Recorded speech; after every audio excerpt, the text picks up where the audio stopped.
Halo teman-teman, kali ini kita akan membahas PPh pasal 26 atas jasa atau passive income. Pajak penghasilan pasal 26 adalah pajak atas penghasilan yang diterima subjek pajak luar negeri berdasarkan Undang-Undang Pajak Penghasilan. Sebenarnya wajib pajak luar negeri ini dibedakan menjadi dua golongan. Yang pertama yaitu wajib pajak luar negeri yang melakukan usaha atau kegiatan di Indonesia melalui badan usaha tetap, dan yang kedua wajib pajak luar negeri yang memperoleh penghasilan dari Indonesia tanpa melalui badan usaha tetap. Namun pada pasal 26 Undang-Undang Pajak Penghasilan ini mengatur tentang pemotongan atas penghasilan yang bersumber di Indonesia yang diterima atau diperoleh wajib pajak luar negeri selain bentuk usaha tetap. Jadi dapat dikatakan bahwa subjek pajak PPh pasal 26 ini adalah wajib pajak luar negeri yang mendapatkan penghasilan dengan tidak melalui BUT di Indonesia. Oke, selanjutnya yaitu objek PPh pasal 26. Yang pertama berdasarkan pasal 26 ayat 1, yaitu penghasilan atas jasa atau yang biasa disebut dengan passive income.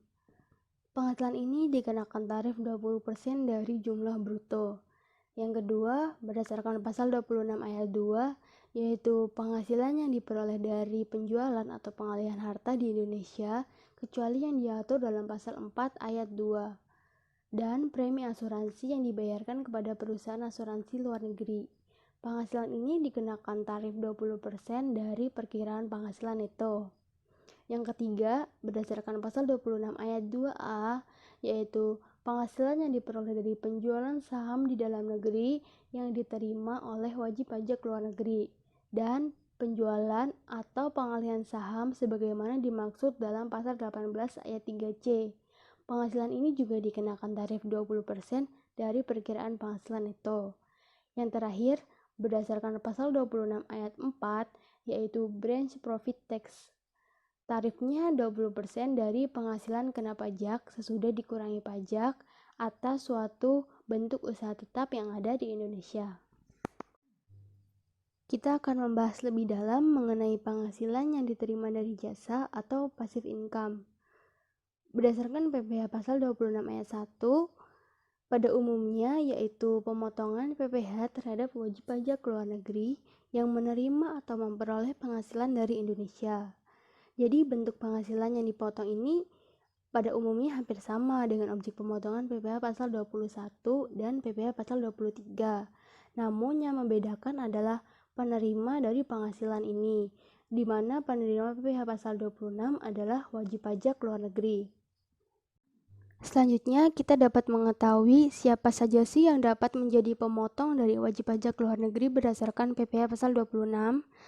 Yang pertama yaitu badan pemerintah, yang kedua subjek pajak dalam negeri, di mana subjek pajak dalam negeri ini dibagi menjadi dua, yaitu orang pribadi dan badan. Subjek pajak orang pribadi dalam negeri adalah orang pribadi yang bertempat tinggal di Indonesia, orang pribadi yang berada di Indonesia lebih dari 183 hari dalam jangka waktu 12 bulan, atau orang pribadi yang dalam suatu tahun pajak berada di Indonesia dan mempunyai niat bertempat tinggal di Indonesia. Selanjutnya, subjek pajak badan dalam negeri adalah badan yang didirikan atau bertempat kedudukan di Indonesia. Yang ketiga yaitu penyelenggara kegiatan. Penyelenggara kegiatan ini dapat berbentuk badan, orang pribadi, atau kepanitiaan yang melakukan suatu kegiatan. Yang keempat yaitu bentuk usaha tetap. Bentuk usaha tetap adalah bagian dari subjek pajak luar negeri yang melakukan kegiatan di Indonesia sehingga menerima atau memperoleh penghasilan yang bersumber dari Indonesia. Dan yang terakhir yaitu perwakilan perusahaan luar negeri lainnya. Perwakilan perusahaan luar negeri lainnya selain BUT yang ada di Indonesia juga merupakan pemotong dari PPh pasal 26. Contohnya adalah representative office dari perusahaan-perusahaan asing. Kemudian, apa yang membedakan wajib pajak dalam negeri dengan wajib pajak luar negeri?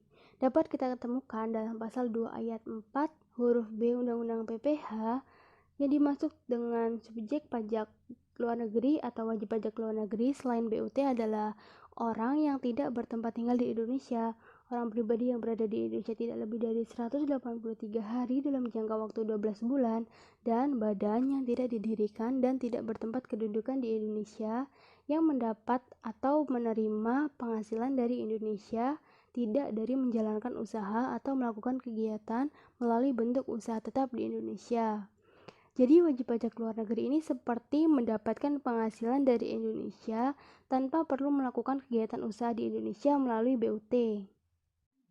Jenis PPh pasal 26 ayat 1, yang pertama yaitu dividen, yang kedua bunga, termasuk premium, diskonto, dan imbalan sehubungan dengan jaminan pengembalian utang. Yang ketiga yaitu royalti, sewa, dan penghasilan lain sehubungan dengan penggunaan harta. Yang keempat yaitu imbalan sehubungan dengan jasa, pekerjaan, dan kegiatan.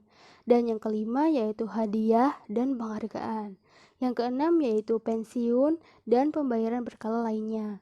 Yang ketujuh, premi swab dan transaksi lindung nilai lainnya. Dan yang terakhir yaitu keuntungan karena pembebasan utang. Dapat kita lihat bahwa objek dari PPh pasal 26 ayat 1 ini mirip dengan objek pemotongan PPh pasal 21 dan PPh pasal 23, hanya ditambah dengan penghasilan lain yaitu premi swab dan transaksi lindung nilai lainnya, serta keuntungan pembebasan utang. Tarif dari PPh pasal 26 ayat 1 yaitu 20% dari jumlah bruto yang dibayarkan kepada wajib pajak luar negeri. Namun dapat kita ketahui bahwa dalam PPh pasal 26 ini mencakup pajak lintas negara, sehingga pengenaan PPh pasal 26 juga tergantung kepada perjanjian perpajakan P3B dengan negara lain. Biasanya dalam P3B hak pemajakan Indonesia dibatasi sehingga tarif yang dikenakan dapat lebih rendah atau bahkan tidak dikenakan PPh sama sekali. Apabila terdapat P3B antara Indonesia sebagai negara sumber penghasilan dengan negara tempat penerima penghasilan berdomisili, maka ketentuan yang berlaku adalah ketentuan P3B, bukan ketentuan domestik Indonesia. Kecuali ketentuan PPh Indonesia tidak bertentangan dengan ketentuan yang terdapat dalam P3B. Contoh soal dan latihan.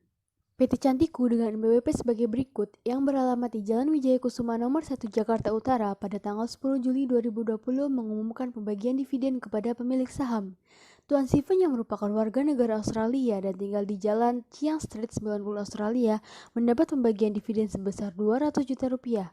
Kemudian berapa PPh pasal 26 yang dipotong PT Cantiku? Penyelesaiannya, PPh pasal 26 yaitu tarif 20% dikali jumlah bruto, maka 20% dikali 200 juta rupiah menjadi 40 juta rupiah. Namun terlebih dahulu kita melihat apakah terdapat perjanjian P3B antara Indonesia dengan Australia.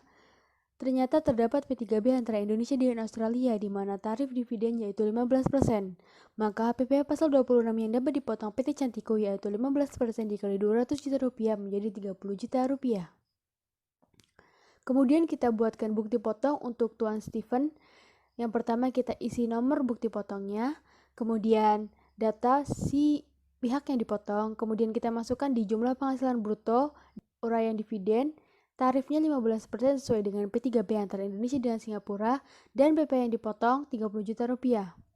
Kemudian kita isi tanggal dan tempat pemotongan di mana pada saat ini yaitu 10 Juli 2020, kemudian kita isikan data pemotong pajak dan tanda tangan dari pihak yang berwenang untuk memotong pajak.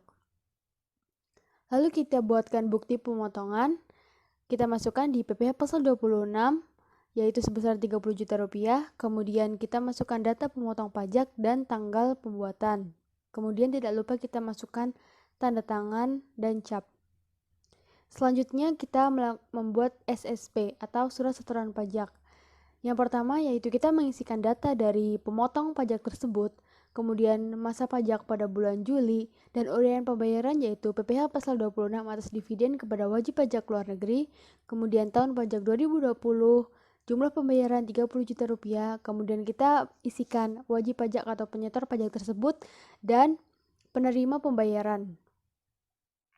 Yang terakhir yaitu kita buat SPT masa, di mana di SPT masa yang pertama kita buat identitas dari pemotong pajak, kemudian kita masukkan pada PPh pasal 26 yang telah dipotong di bagian dividen yaitu 30 juta rupiah dan jumlah terakhir 30 juta rupiah. Kemudian kita masukkan di bagian C lampiran yaitu surat setoran pajak 1 lembar, kemudian daftar bukti pemotongan, kemudian bukti potongnya 1 lembar, dan yang terakhir pemotong. Kemudian, untuk contoh soal lain, teman-teman dapat men-scan barcode tersebut. Demikian video pembelajaran dari saya, semoga bermanfaat.